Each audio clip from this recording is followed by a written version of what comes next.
This is a quick overview of how I inverted a technical course, algorithms, motivated by how the social and technical resources should be used for learning. Algorithms, ICS 311, is a course on the abstract computational procedures that underlie computer programs. It's central in the computer science prerequisite structure. Two lines of courses converge on it: the discrete math sequence and 2 semesters of programming, and it involves both topics. It's a difficult, fast-paced course. We use a book by Corman, Lieserson, Rivest, and Stein, CLRS, which is one of the most cited books in computer science.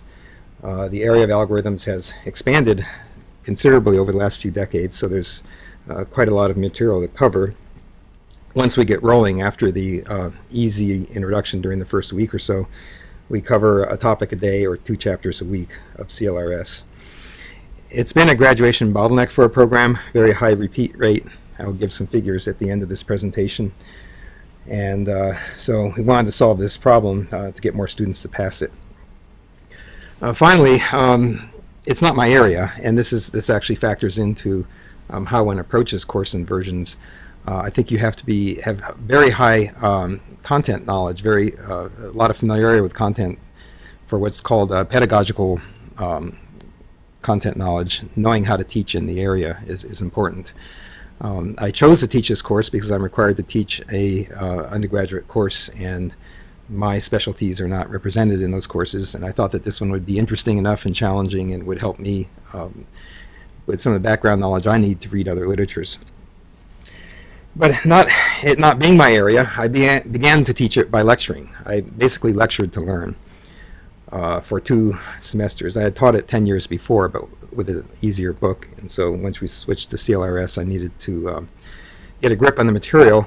And of course, I felt very hypocritical doing so. I work in the learning sciences. I don't believe that lecture is the most effective way to learn. It does have its role that I will discuss. So I came out of the classes feeling kind of hypocritical, even though I had met my obligation to profess as a professor.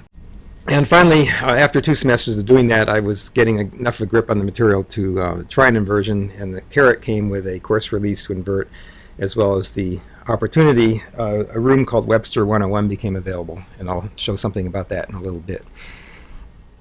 The redesign of the course drew on this prior experience lecturing, also some ideas from the learning sciences, computer-supported collaborative learning, technology-enhanced learning research that I will refer to briefly in the beginning of this talk, and also some suggestions from Leslie at the Center for Technology and Learning that runs the room that we're using. So thinking about how to map the resources we have available to learning, there's various theories that capture the multidimensionality of learning. You may have heard of Bloom's taxonomy of remember, understand, apply, analyze, evaluate, create. Merrill's component display theory is a 2-dimensional matrix where you can either remember, use, or find a fact, concept, procedure, or principle. I did not use these specifically in my design, but I did think about the multiple aspects of learning. I have been thinking about how learning takes place in social settings, and so I will call this Souther's taxonomy. The agent of learning can be the individual, the group, or network or community levels. And processes can include acquisition, moving information from one person or media to the individual mind, or acquiring skills. Can be intersubjective meaning making, small groups engaging in processes listed there through which the group comes up with something new that didn't come out of an individual head. It was a co-constructed idea. And the creation of cultural capital, more at the community level, changes in identity and participation. So there's all kinds of theories about how learning takes place in social settings that vary in the agent and the processes involved. And I view learning as multidimensional, that all of these are happening at once, so we shouldn't just design for just one of them. So this was kind of the background that motivated my thinking. But I'm going to present this design more specifically in terms of these student learning objectives, the things that students need to achieve in learning about algorithms. So there's familiarity with core concepts. What are the basic notations? What are the issues? What are the results? There's procedural skills. Can they show how an algorithm works, trace it out? Can they prove properties about them, analyze their complexity?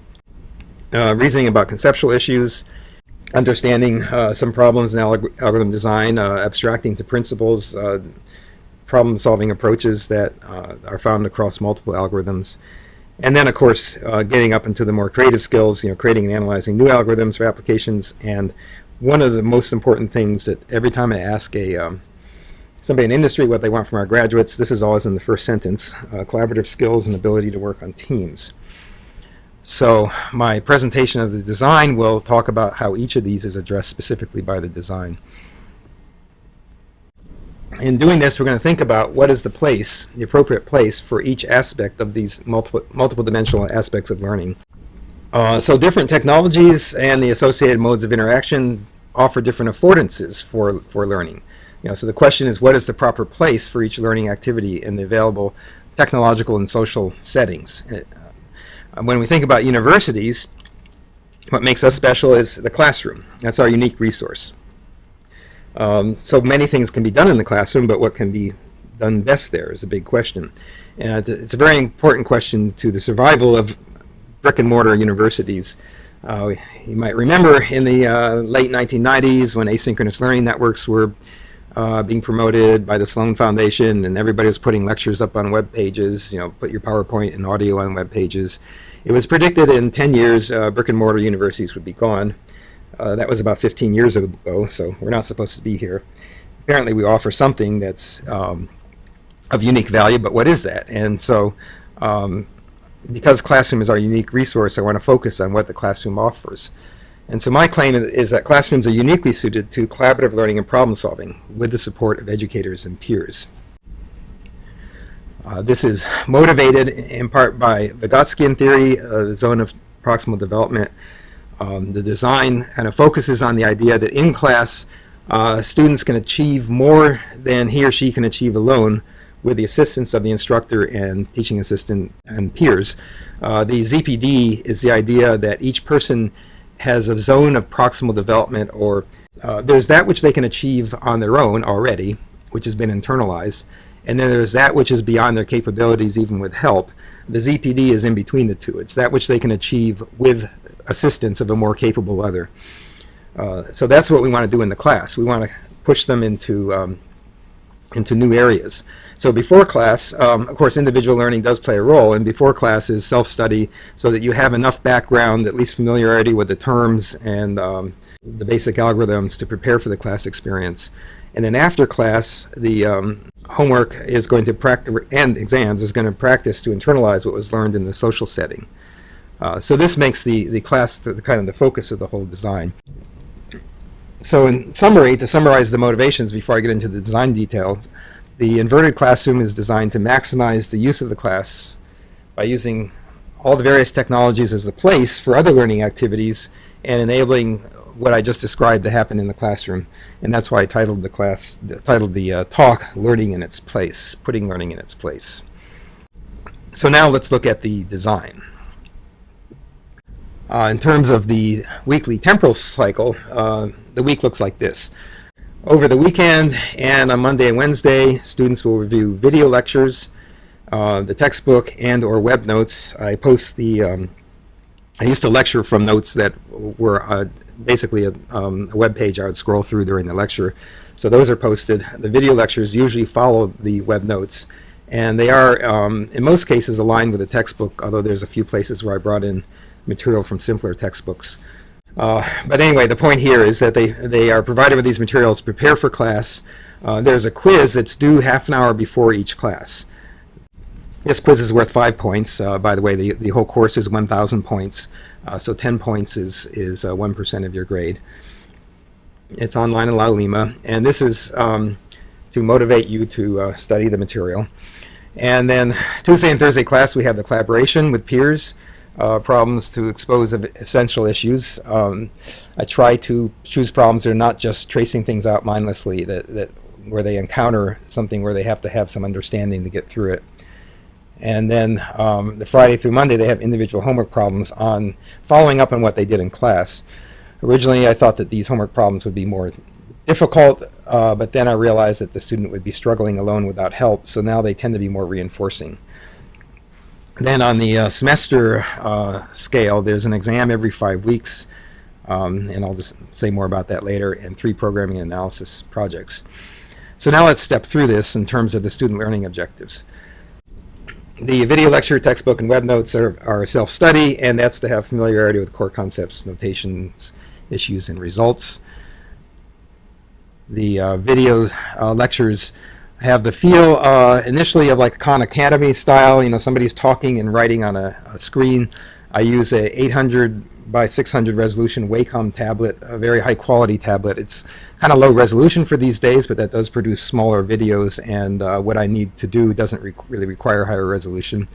So one thing I might do is write out proofs, like this is an analysis, indicator random variable analysis of the expected number of inversions in a set of keys, which is relevant to sorting.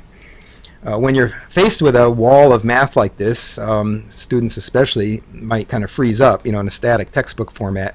But I think that writing it through, them seeing it developed live, and my drawing circles and arrows between things so that later steps are referring to previous steps, makes it more accessible to them.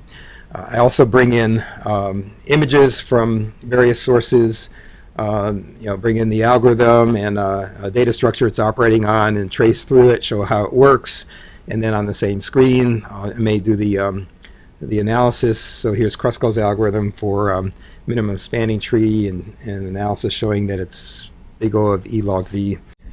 So that's what the videos look like. There's usually about 1 hour video per class.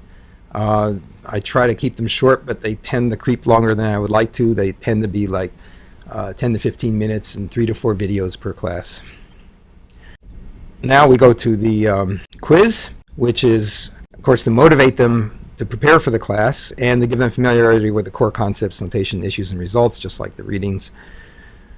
And quizzes are done in Laulima, and to the extent possible, I try to always have them graded automatically to reduce the grading load. I'll mention something about that later. One challenge of Laulima is, especially with automated grading, is it's hard to have constructive responses where students create something, drawing pictures and so on. I deal with this by embedding images and have them answer questions about the data structure. And then in class, this is the part I'll talk about the most, where we have the social learning. This is where we're going to address the objectives of procedural skill in tracing algorithms, of doing analysis, of proving properties, reasoning about conceptual issues, and the collaborative skills working in teams. The class's schedule this semester looks like this. It will change. I'll discuss how in a minute. 15 to 20 minutes, sometimes a little longer. At the beginning of class, there'll be announcements. I will show solutions to the previous weekend's homework.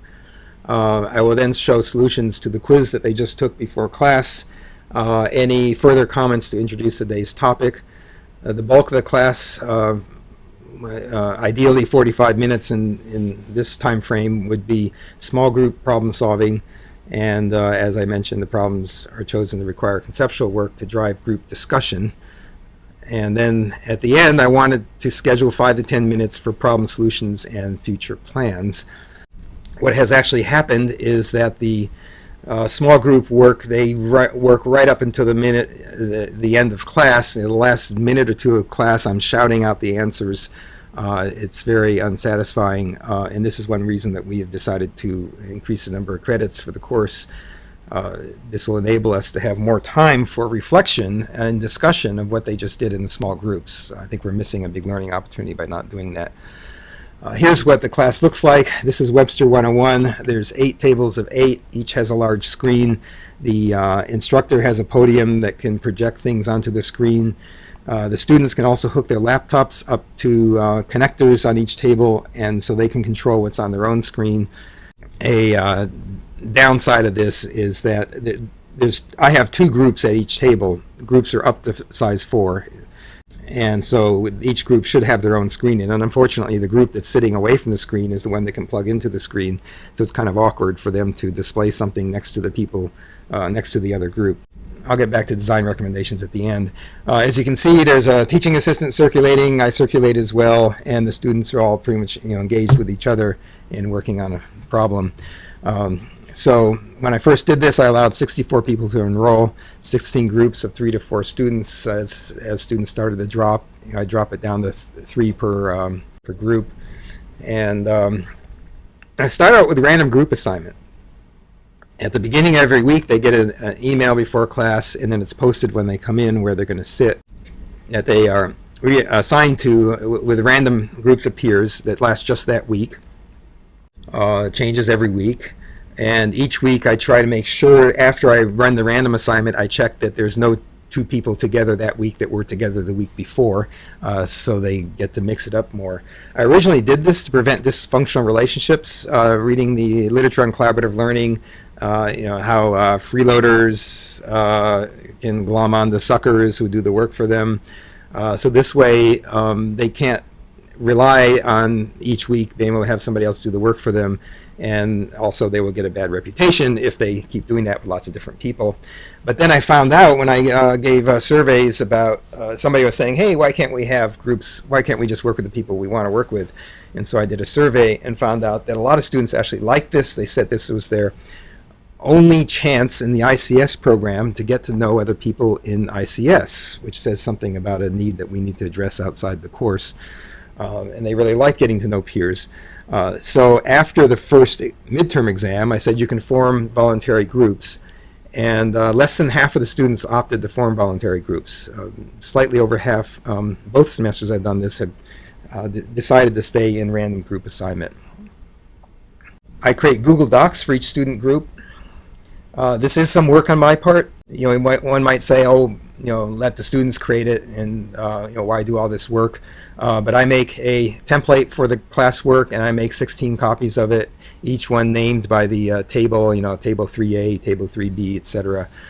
And the one reason it's worth this work is it makes grading easier. A big issue with this course is that when you have in-class activity and homework to grade, the grading load goes up. And so anything we can do to make grading easier so we don't have students naming things all kinds of weird names or using all kinds of weird formats. Another reason for using Google Docs is collaborative editing. Multiple students can edit it at once. I encourage them all to bring in their devices, so if one student's editing, another student can see their cursor and see the changes at the same time, and they can edit too. And then they upload solutions to PDF. Currently all graded material goes into Laulima, so they generate PDF. This will change from 10 minutes before end of class to more like 20 when the class is extended to 4 credits, at least 20, because I want to have time to discuss. Here's an example from early in the semester. It's basically this is the review portion of the semester, highly scaffolded. They basically take attendance for me. They put in the names of the people who are present there, and this one is very scaffolded. It's got different forms of linked lists, and you got to give the big O or theta of these operations. A little later in the semester, here's one. They've learned about quicksort's partition. Here's like a thinker piece. The partition procedure, which is a sub-procedure of quicksort, can also be used to find the ith smallest element of an unsorted array. And then they have to think creatively about how to apply this somewhere else. And of course, there's always analysis questions, but quicksort has really bad worst case scenario if it's not randomized, but it's interesting if you analyze it in terms of the number of calls to partition rather than the number of key comparisons made. The worst case and the best case have the same number of calls to partition, so this shows that it has to be careful of what you count, and it does require them to think deeply about the structure of the algorithm in order to answer this question. Another example, sometimes the response format requires diagrammatic responses. I've tried using Google Diagrams. Here's an example of red-black trees where students, I've already filled out the part that you see here, and then they're supposed to continue insertion of keys into the red-black trees and use Google Diagrams to draw the red-black tree as various rotations and recolorings are done to keep the tree balanced. And on the right-hand side is the 2-4 tree representation, that the 2-4 tree, which is a different kind of balanced tree that the red-black tree represents. Okay, some observations from the classroom. Here's what it looks like from the instructor's podium. The writable screen is really important. The screen I'm working from, I can there's a stylus, I can write on it in different colors, and so during the class I'll write hints and clarifications on the screen. I'm displaying the problem they're working on the screen, I also use this for other things, of course. The classwork is only worth 5 points, which is only 0.5% of the grade, but you'd be surprised how hard they work for that. If you think of this as a return on investment of points, you get a lot of student engagement for a small number of points. It works extremely well. That's, I guess, the summary statement. I have more interactions with students about substantial issues in 1 week than I had an entire semester in the lecture format. And there's many more things that I could say about this whole format. Well, a few things that come to mind right now. I've used an iPad. I can walk up to a station and hook my iPad up to their screen and just display it on that table and draw with my finger on the iPad, or it'd be better to have something that's a stylus driven for more precise writing. And that's good for going up to groups and showing them, like drawing a diagram of a graph that contradicts what they think, what they're claiming, or makes them think about what they're doing. There's an Elmo for display of, that's like you can put a book under it and project it. They have clickers. That white thing on the table there is a clicker device. I've never used it because that's more for like lecture, when you want to get a whole lot of feedback from the whole group and you're doing a lecture, and I'm not using it in this style. Oh, what else? Well, let's go on the homework here. The homework, as I said, originally it was good. I was going to give really hard problems, but then I realized you don't have the support of the more capable other in Vygotsky's term. And so I thought maybe this should be more for reinforcement, for them feeling like, yeah, I can do this. I've got a grip on this. So I tend to give problems that are more, sometimes with some little thinker pieces, but usually they're more showing that they can trace an algorithm out, showing that they can do really basic proofs of properties. There's some reasoning about conceptual issues. But I don't give them stuff that's going to really like have them puzzling over it for 2 days and not able to do anything else in any of their other classes. Here's an example. First of all, I should note that every homework they're supposed to give credit to their peers. And so they're supposed to rate their peers for their contribution to the group. These points are not published until after about 3 weeks of them have been collected, so they're anonymous. And this is one way to motivate students to participate well in the group and not freeload. So after about in about the 4th week, we publish these, and so they can see how their peers see each other. Here's a typical homework problem, which is just tracing out build max heap. I have provided a template, a response template. This is again important for the grading issue, the high grading load for this course, to provide response format templates that make it easy for the grader, because he can always see the same pattern in each student's response.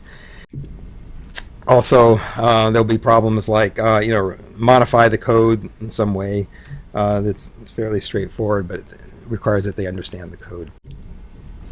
I also have traditional exams, fairly large number of them. I have 3 midterms in the final. The exams serve a couple of purposes. Now, one thing I had thought of is, well, if this is a non-traditional course, why not go all the way and have non-traditional assessment with small groups solving problems? I've decided against that, and I'm sticking with this for now because I think that we need some individual assessment that's proctored, that we know that the individual did the work, and this motivates them to make sure that they each understand what their groups have done. The homework, I don't know, they may be working on groups in the homework, I don't know what's going on there, but this kind of gives that motivation of, okay, now I've got to understand this. And also I use it as a formative assessment tool. It's not just a form of assessment for a final grade. I allocate class time, and this is going to be easier once we go to 4 credits, to go over the exams in detail.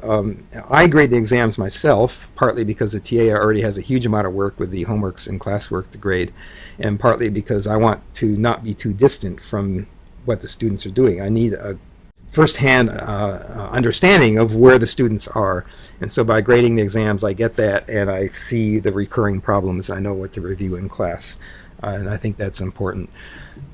There's also programming and analysis projects, which addresses the learning outcome of creating and analyzing new algorithms. I have a particular philosophy here of progression of responsibility. First of all, I avoid assignments that are academic hoop jumping. I could say, write the code for a red-black tree, but so many people have done that, and how do I know they're not cheating and just getting the code off the internet?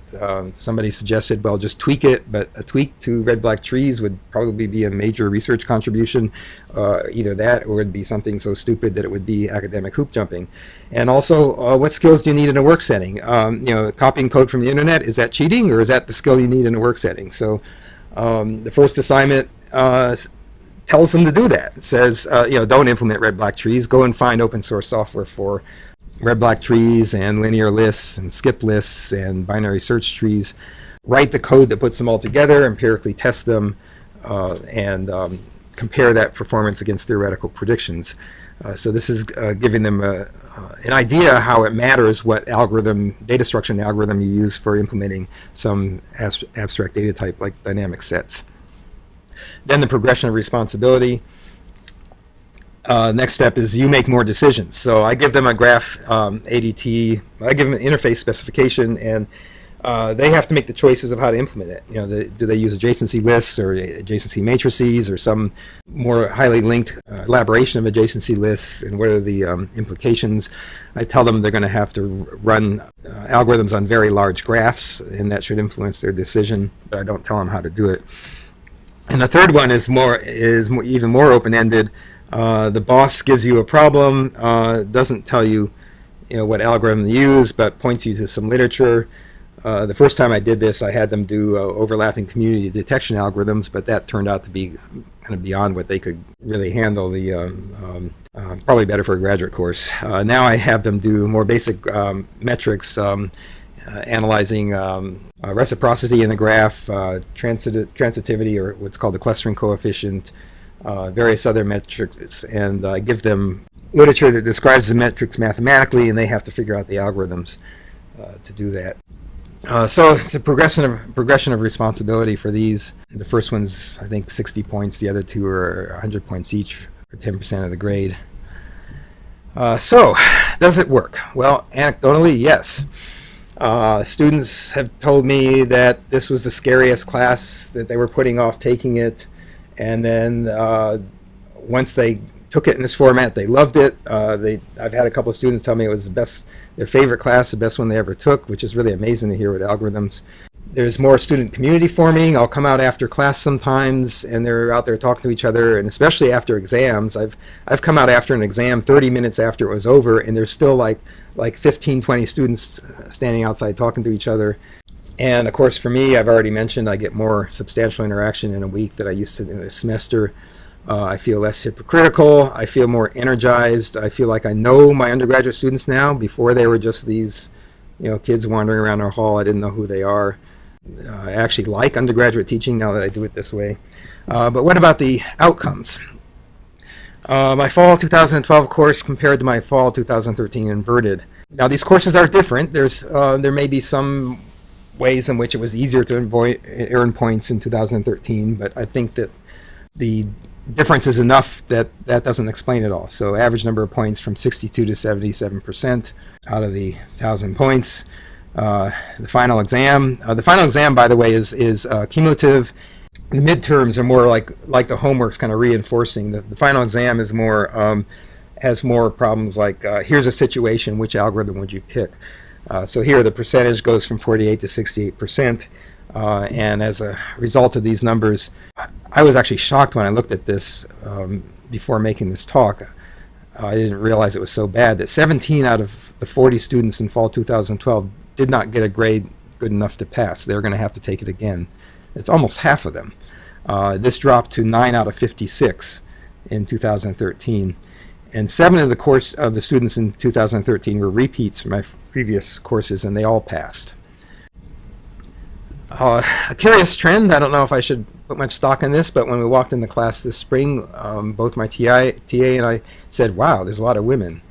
So I don't know if that has anything to do with the format or not, but there's the numbers.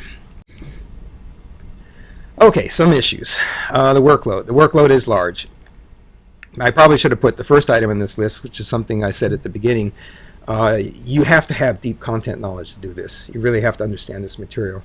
And through struggling through it, I've come to understand the material much better than I did before, even when I was lecturing, because in lectures, if there wasn't something I wasn't sure about, I could just gloss over it because I was in control of the situation. And but if you've got 60 kids in a classroom and a couple of really smart ones, and then they point out some issue in what you've assigned, then you have to respond to it on the fly. If you don't have deep content knowledge, you're going to get it pretty quick with that kind of motivation. But it's a huge amount of workload. Partly because this is not my area, I had to mention that because that affects our assessment of what this workload might be for other faculty. In order to do a 1 hour of videos, 3 or 4 videos, I first have to review the text, make sure I understand it, review my lecture notes, make sure everything's correct, work out a plan. I don't just walk into the room and one of our faculty members who's an expert in programming software engineering can just walk into his office and say, okay, turn on the record and say, here's how you write this program, and start doing it. I have a lot of prep before I even start. And then there's, of course, during the recording, I find errors. I realize I might not have understood something. I stop, and being a perfectionist, I do some other editing to make these things more tolerable for students to watch, and that these videos are going to be something that I feel good about reusing, that I don't feel they're crap. So it takes me about, empirically, it's taken me about 12 hours to record each 1 hour of lecture. So the first fall that I did this, I had 2 topics a week. I was spending literally 24 hours a week just recording videos. That doesn't count writing the homework answer keys, writing the quizzes, or the time in the class. It literally destroyed anything else in my life. I did not have time for anything else in my life. So they're really a summer project. I didn't do it in the summer because I had a research grant I wanted to finish, but they really are a summer project. But once they're done, you have this great resource. I don't have to lecture again for years, and maybe I'll start updating these in a few years, but they're a great resource. They generate more material to grade. I've already referred to this. First of all, I found that students don't learn this algorithm stuff if they don't practice a lot. And you think about how people learn calculus. When I took calculus, we'd go home and we'd work, 20, 30 problems every day after class. We'd have 20 or 30 problems to work. You need practice. So I give homework every week on the topics of that week. The homework is 10 points per topic. So they've done 5 points in class, 5 points on the quiz, and 10 points on homework. And the TA has to grade that homework, but the TA also has to grade the group work, which there's less of it. There's 16 groups when my class was full, and there's 64 students, but that is more grading. So it's very important that you embark on this with the support of your department. And I strongly believe that ICS 311 is a course that requires a full-time TA. It's been very difficult for TAs to keep up with this course. The student workload is also high. Students complain that it makes it difficult for them to take other courses. We always warn them not to take too many other courses, and they usually ignore that warning. But now the workload in the class, as I mentioned, the classes haven't been long enough for them to finish the project or finish the group work, and then for me to have time to have an adequate discussion with them about it. That's been solved. We're going to 4 credits, so we're going to have longer classes. The rest of the workload, I think, is germane. They're going to complain, but it's inherently a hard course, and you have to do a lot of work to understand this stuff. Some recommendations about infrastructure. I notice a tendency of students to get lost in their devices, each one staring at their screen. That's Google Docs helps with that, but maybe that's their generation. We know that the tendency of students in this generation to be sitting together and texting each other, even though they're sitting next to each other. That kind of thing happens here too. So I go up to groups that are being totally quiet, and I make sure they're interacting. I prompt them to see if they're interacting. Another thing is paper is so underrated by this generation, and I'm always encouraging use of paper. I'm giving them the classwork on paper, encouraging them to make diagrams. They can record their responses on paper and use a camera to record it, and then just put that into the PDF if they want to. There's the room. I would prefer rooms that were designed for groups of 2 to 4, each group having their own screen. Frankly, just having a table where groups of 2 to 4 can work is even more important than having the individual screens, because they bring their own devices. But if we did provide screens, maybe a touch screen would be nice. And so I think overall we need a coordinated campus level effort to support these conversions to inverted format. I know there's ongoing efforts to build these innovative classrooms. I would like to see faculty involved as co-designers. I don't know what's going on with that.